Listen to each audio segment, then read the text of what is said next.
ദാ എന്ത് മനോഹര കാഴ്ചയാണല്ലേ. പാണക്കാട് സയ്യിദ് സാദിഖ് അലി ശിഹാബ് തങ്ങളുടെ കരങ്ങളിൽ നിന്ന് കുറച്ച് പേരിങ്ങനെ രേഖ കൈമാറുന്നത്, രേഖ ഏറ്റുവാങ്ങുന്നത് നിങ്ങൾ കാണുന്നില്ലേ?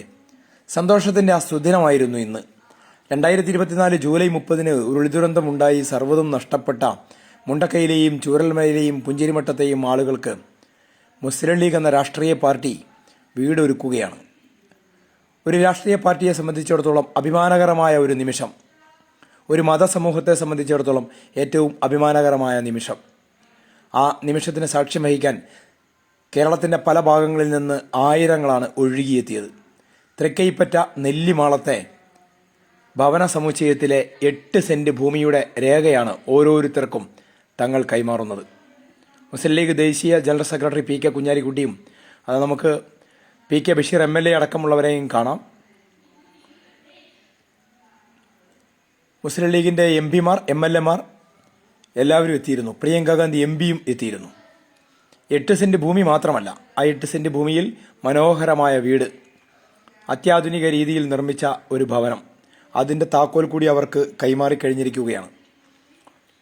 ഇന്ന് വൈകുന്നേരം തൃക്കൈപ്പറ്റ വെള്ളിത്തോട് നടന്ന ചടങ്ങിലാണ് ഈ രേഖകൾ കൈമാറിയതും വീടിൻ്റെ താക്കോൽ കൈമാറിയതും. മുസ്ലിം ലീഗ് 105 വീടുകളാണ് വെച്ചു കൊടുക്കുന്നത്. അതിൽ ആദ്യഘട്ടത്തിൽ പൂർത്തിയാക്കിയ 51 ഭവനങ്ങളെ അവരുടെ താക്കോലാണ് കൈമാറിയത്, ഭൂമിയുടെ രേഖയാണ് കൈമാറിയത്. ബാക്കിയുള്ള 54 കുടുംബങ്ങൾക്കുള്ള ഭൂമിയുടെ രേഖയും വീടും മെയ് മാസം 31 കൈമാറുമെന്നാണ് ലീഗ് നേതാക്കൾ അറിയിച്ചിട്ടുള്ളത്. 1 രൂപ മുതൽ 1 കോടി രൂപ വരെ പലരായി നൽകിയ പണത്തിൽ നിന്നാണ് ഈ തുക ഉപയോഗിച്ചാണ് ഈ ഭവന പദ്ധതി നടപ്പിലാക്കുന്നത്. ആപത്തിലും അപകടത്തിലും കരുതലും സ്നേഹവുമായി ചേർത്ത് നിർത്തലാണ് യഥാർത്ഥ രാഷ്ട്രീയ പ്രവർത്തനമെന്ന് തങ്ങൾ പ്രസംഗത്തിൽ പറയുകയുണ്ടായി.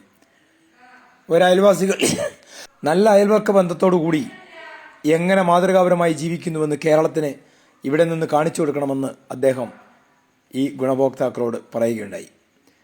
ഏതായാലും മുണ്ടക്കൈ ചൂരൽമല പുഞ്ചിരിമട്ടം നിവാസികളെ സംബന്ധിച്ചിടത്തോളം ആശ്വാസത്തിൻ്റെ തണലൊരുങ്ങിയ ഒരു സുദിനമായിരുന്നു ഇന്ന്. ആ സുപ്രധാന നിമിഷത്തിന് സാക്ഷ്യം വഹിക്കാൻ ആയിരങ്ങൾ എത്തുകയും ചെയ്തു. ഓരോരുത്തരും തങ്ങളിൽ നിന്ന് ഭൂമിയുടെ രേഖ മാത്രമല്ല, ജീവിതത്തിലേക്കുള്ള വലിയ അനുഗ്രഹവും കൂടിയാണ് ഏറ്റുവാങ്ങിയിട്ടുള്ളത്. പ്രാർത്ഥന എന്നും ഉണ്ടാകും, കൂടെ ലീഗ് എന്നും ഉണ്ടാകുമെന്ന് തങ്ങൾ ഉറപ്പ് നൽകുകയും ചെയ്തു. മുസ്ലിം ലീഗിൻ്റെ പ്രവർത്തനം മാതൃകാപരമാണെന്നാണ് പ്രിയങ്ക ഗാന്ധി MP പറഞ്ഞത്. രക്ഷാപ്രവർത്തനം മുതൽ പുനരധിവാസം വരെ അത് കൃത്യമായി